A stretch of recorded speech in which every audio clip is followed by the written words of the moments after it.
Hey there, traveler. Wherever you might be. If it's walking in Swamp Bottom, going across the train tracks on a rain-filled day where it's become almost like a little lagoon out there, taking the train or finding a nice cozy place in, we all seem to find ourselves wrapped up once again at the Tavern Post Inn. This week we are brewing up some bacon pancakes in spirit of the noble Jake. May he rest in peace. Never forget. We are a Jake stand in this tavern. And I'm sorry if that's spoilers, but there's like 3 of you that listen, so deal with it. This is not a spoiler friendly show. But as always, as we are making these bacon pancakes, we like to ponder some of the more absurd and some of the more mundane aspects of life. But before we jump into this week's question of the week, I'd like to introduce who I'm with. Who the fuck are you? Hi, last I checked I was Samantha, but that could have changed within the last 20 minutes. We don't know. What's your underwear say? Pikachu. Wrong universe. Sounded like you said wrong uterus. It could be. I mean, potentially, right? That was a little... The mysteries of the uterus. As someone who was once a man, I can speak for that. It's endless. We don't know. We don't know what it is. Well, It's, there does need to be more research into, PCO who? Yeah, PCO who?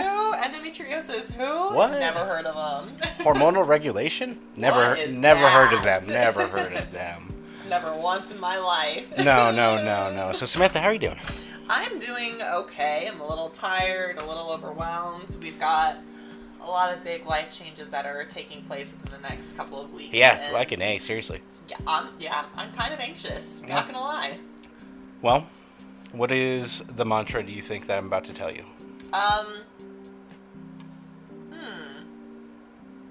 I want to say I am okay with this, but that's my mantra. That's your mantra. That's a good one. I like that one a lot.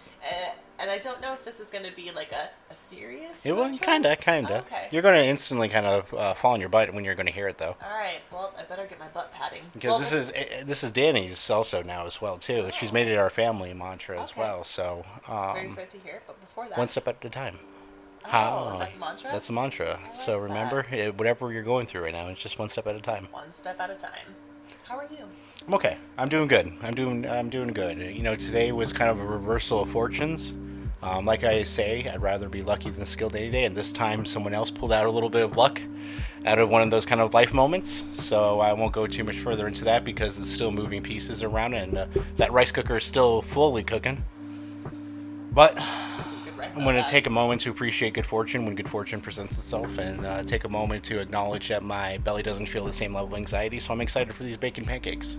Me too, honestly. I've been thinking about them all day. I know, well, it is a treat for us, right? Because one, we're both trying to be conscious of what we eat. We both try not to really eat pork, and especially in general, right, with red meat. And so, in honor of Jake, man, in fucking... Oh, one for you, man. One for fucking you. You little beautiful little stretchy dog boy thing. I love you so much. This is just an ode to Jake. I mean, all day long. No problem with that. The Tavern Post in this literally is really just Jake. Anytime you want to come play that viola, you're more than welcome to. You're more than welcome to, and I think you're going to appreciate why I'm kind of joshing around with this a little bit here. Let's hear it. Because today's question is pretty simple, but I think it's going to be one that you're going to like a lot. Okay. So, traveler, wherever you might be pondering at, the question is simple. Is it though? What fictional character do you relate to the most? Oh, fudge! Ooh, that's a brain tickler. Why is that a brain tickler for you? Because I think as an avid reader, I always try to find some way to relate to a character from whatever I'm reading. Obviously, sometimes that's just not going to happen because, characters are vastly different in everything that I read. But I think I have my answer. Okay. And I think the first thing that came to my mind was Nesta Archeron from the A Court of Thorns and Roses series, specifically in A Court of Silver Flames, because that book really touched on her depression and her battle for life, and that really struck a deep chord with me. As somebody who has continuously suffered with depression for most of my life, and anxiety, and it was so debilitating that, you know, I too sought unhealthy relationships with basically faceless people, right? And unhealthy relationships with alcohol. And her going through her story of growth and learning how to accept her new body, right? As she, spoiler alert, becomes a fae. And her embracing her new self while also fighting against what really led to the situation. I found it to be a very empowering story, and like the friendships that she makes is really great, and the story really focuses on the Valkyrie, right, towards the end, where they team together and they can climb up the mountain, and they can battle, and they find their way to one another. And that's kind of how I feel with all my friendships. Of one way or another, we always find our way to each other, no matter where life kind of takes us. Oh, nice. Yeah. Oh. I don't see you as mean as her. No, I agree. I don't feel as mean as her. Yeah, she's mean. She's very mean. Yeah, she's very mean. She's very, very mean. I didn't find myself in that sense. I'm too nice. But the struggle that she went through, I felt very deeply with, and that's just the first thing that came to my mind. I think that's also when I was reading it too, and I was kind of joking with between Danny and Courtney, right, about why I like Nesta too, is because I'm like, well, like I understand that struggle of like, yeah, just going through bodies and substances. Mm-hmm. Oh, yeah, that's normal. I understand that. Right? Yeah. Well, I don't judge her at all for that. No, I'm yeah, like, yeah, we've like, been there. Yeah, that's just that's a Tuesday. You know. It's a Sunday morning. You know, and I really appreciated her. I understand that. I really appreciate her exposure to trauma. I don't like how visceral her shutdown was, because of how mean it was. Yeah. I don't think that's excusable, ultimately, in that character's portrayal. I agree. But I love that it's just... it shows how slight the relapse can be into depression and those little moments and triggers. And at the same time, it shows the resiliency of recovery and what that actually looks like, and the mundaneness of it, and like what people mean by actually time of recovery and everything like that, and it being quite literally a transformative process as she becomes, like you said, is aware of her face stuff and everything like that, and goes through literally a speciesization. But at the same time, like the transformative process of healing, right? Yeah. I think it was a really good parallel, right? Like, what is this power? Resiliency, quite literally, right? Without saying, the power of death, quite literally, that respect Such of cool like power. in everything, and it's a fun parallel, and I think that it's a really powerful thing to relate to, and I respect the fuck out of that. Thank you. Yeah. What would your answer be? So my original answer was 100% of a cop out. What was your cop-out answer? I said the most fictional, the character I relate to the most as fictional is myself. You're not a fictional person now. No, I'm not. I am a very real, tangible thing in this 3D reality. When I touch this, I touch you, I touch your face like that, God. right? But I was really I had a weekend with my family, right? This past weekend, and that's a really important thing to me. They're, from a couple different reasons, right? They're the only one who I keep a certain part of myself alive for, right? And especially when it comes to like name and stuff like that, and recognition, and it's a way for me to keep my ancestry sacred for me. It's quite literally a practice manifested for me, right? So I got to be in a place where I got to really talk to my family, and that I really had some approach and conversations on, kind of just that unconditional love, right? And I got to talk to some people about, there's a reason why I ramble on a podcast about what is consciousness, and it's because of my family. I relate to certain people in them quite a lot, right? And I got to have some of these conversations in person, right? And that's really a nice moment. And I found myself leaving this experience, kind of really meditating, quite literally on, the notion that we are just these constructs, right? And I am so much of these made things, these different people and these different things, and how I express myself. And quite literally, I was thinking about my anxiety and how I have anxiety. It's always in my tummy, and that's where I always get upset stomachs and everything like that. And I was wondering if it's because of like the neurons or anything like that, or the synapses, the neurological synapses that are in my stomach, right? And then whatever gut biome I have, that it's in there too. I wonder if it's because I have my receptor, whatever, kicking off there.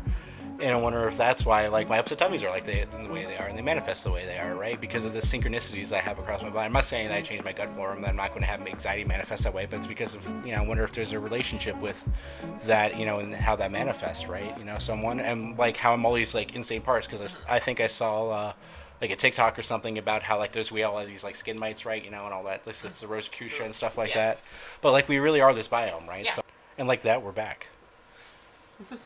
Power of editing right there, right? Or hitting the record button. But, this like literally exactly like that, right? This presence of place like that. I am so much of just like this construct, right?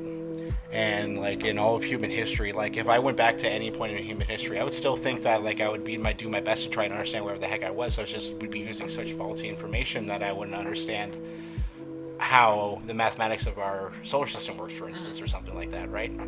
Or sanitation or stuff like that, right? All these basic like science stuff that we take for granted now. Or if I was off in the distant future, how I would look back at myself and I'd still think that version of myself right now is still trying what they can, but how archaic, that I did some of these things or whatever it might be, right?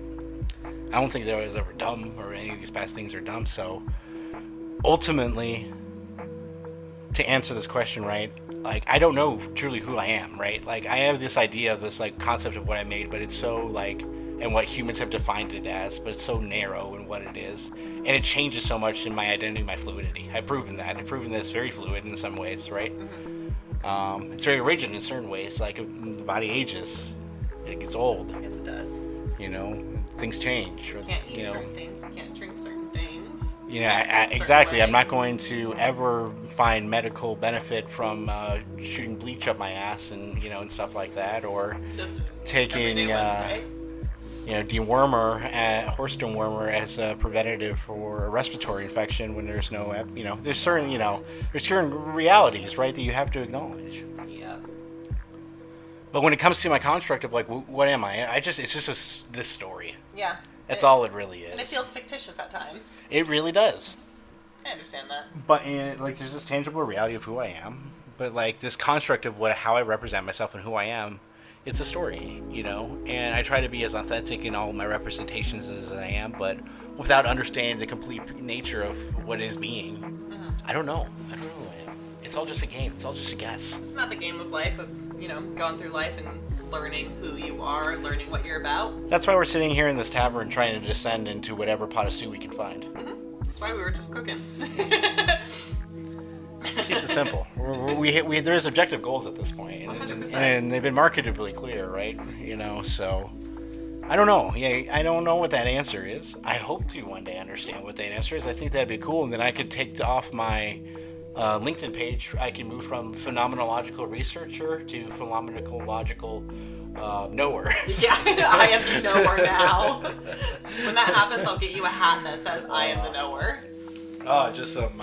That's a little too egotistical. I don't know if I can pull that off because there's still more to know. Because then I still have to what is this nature of this chair? What is a chair? What is the nature of breath? I'm just trying to understand myself, let alone anything else in this absurd reality. I don't know what anything else in this reality. That's so mathematically impossible. You could all be a simulation. You could all be very real. It doesn't matter. I have to just assume it's real in my existence. I'm trying to figure out what the fuck's going on with me first, right? Absolutely. That's my healing journey right there. You keep your side of the street clean. I'm going to be working on keeping this side of the street as clean as I fucking can. I keep the side of my street clean. That's why I like Oscar the Grouch. I just live in my home in a trash can. It's always clean there. Man, Oscar when you love trash, it's always clean. He's so comfortable in there.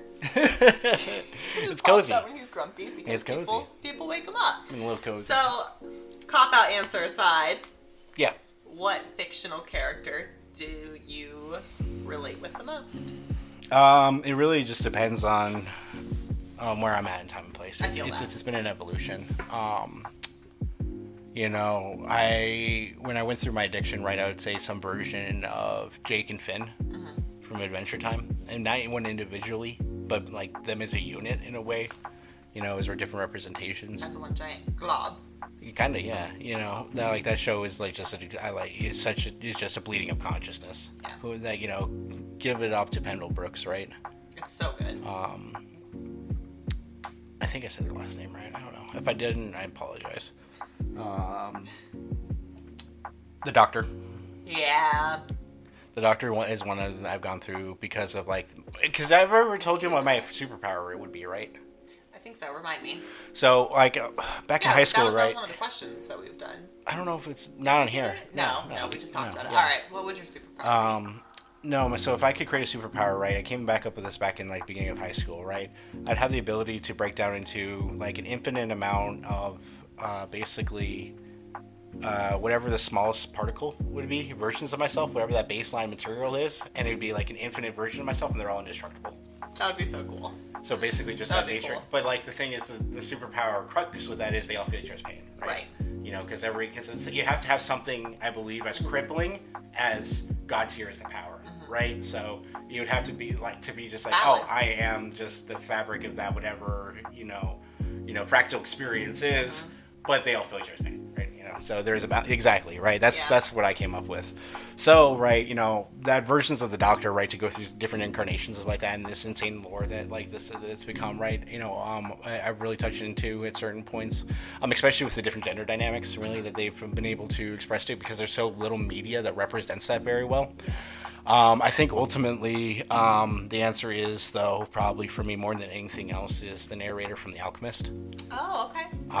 That book is still the book that it's not even my favorite book anymore. But it's like this book that's like so pivotal in that experience to me of like creating your own narrative and story. Quite literally, that book is just a narration of this individual story. Yes, and it's of the individual trying to find the different ways of themselves and of just the path. Yeah, the path that they want to go on. They're just trying to find gold originally. Yeah, right? exactly, and it turns into a whole other thing. It's a very simple story, right, and everything like that. And it's just the narration. It's just the journey is what matters in that story, in my opinion.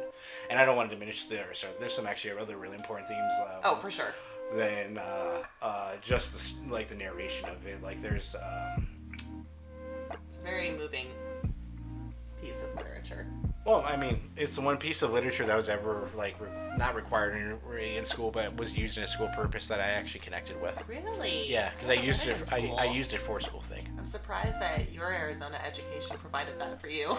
I always dog on my Arizona education. Yeah, I remember because it was when my teacher asked me what my favorite holiday was, and that's when I actually decided at that moment it was the winter solstice. Oh, I like that. Yeah. I like that a lot. Yeah. 18 or 17-year-old tall, just being dumb fucking middle class. Love the winter solstice. Yeah. Solstice. But like just to be the reason why it's also cop out because it works out with my actual answer too. It's like it's just this narration of like self, like very much. So. The narration of the reader of The Alchemist is just that like self-explanation, representation, right? So like, what is your narrative? What is your story? Let me talk about making it. So, I think that would be my number one. I like that. Danke. It's a very sound answer for you. I appreciate that. Anytime. Yeah. Whoop, whoop. Word up, bird dog. Well, Traveler, what fictional character do you relate to most? Let us know. Bear us your thoughts. Create cool media around that, create cool fanfics. Make sure it's a little bit smutty, but not too smutty. But just enough. Something that's like, honestly, an ACOTAR level, that'd be a good spot. Like a little erotica. Yeah, but not like we don't respect consent, because that's 100%. The key. Like that's what makes good erotica. Consent is key. Yeah. That's what ruined hentai for me is the consent. I just needed more consent in my hentai, and it just wasn't there. I'm like, Yeah, kind of. Wow, that's a weird thing to self-admit to. I really just aired myself on that one. Do we delete that out, or did I keep that in for the 3 people? That I'd stop watching hentai because I was like, there's not enough consent in that. Is that a cancelable opinion? Is that bad? Am I a bad person for that? Is that no? That's not a bad thing, right? Oh, that means that you. It means have I'm a dork. morals. I means I'm a fucking dork. It means you're a dork and you have morals, and you said, "Wait, I need there's consent no in my consent. art." I need consent in my porn.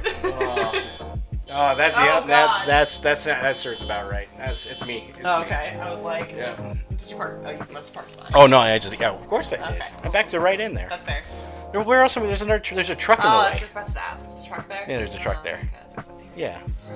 My ear itches. Anyway, traveler. That real devolution aside for whoever stayed by, I appreciate you. Sam, final words? Thanks for joining us on this madness descent. Thank you for being here. You are appreciated, and you are always loved, and you are always welcomed. Tall? Sam, thank you for creating the space. Quite literally. Appreciate you. being here. It's going to be probably one of our last times that we're in the space together like this. Yeah. I look forward to the next transition, whatever it might be. There's going to be someone in the meantime, but I'm excited for the transitions, whatever they might be, as we grow in this journey.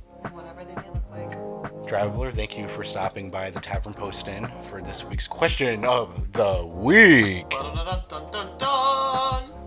Theme song. But, it's just going to be lo-fi playing in the background like always. That's all I do. I'm not really original with it. I just really like that, like, BAMF, or like BAMF, I guess. It's years later, I still can't pronounce it right. I love it. You are so loved. So very loved. And wherever you're at in this moment, I hope compassion finds you, because fuck, this survival shit's hard. Amen. And you are appreciated, and god damn it, we are going to be unicorns one way or another. And I don't mean that in the magical sense, I mean that in the very magical sense, because we create our own narratives behind it. And in the end of the day, that's all we can do, really. This is just this weird collective story, and if it's not absurd, what the fuck is the point? Because it is really, really hard. And if you try to make sense of it all and not just let it be absurd, and not just have fun with it, oh, that's a hard time of survival, my friend. And I hope that you can find a way to laugh along the journey with us, because we'll be here at the Tavern Post-In, giving you love and kindness. You are worthy.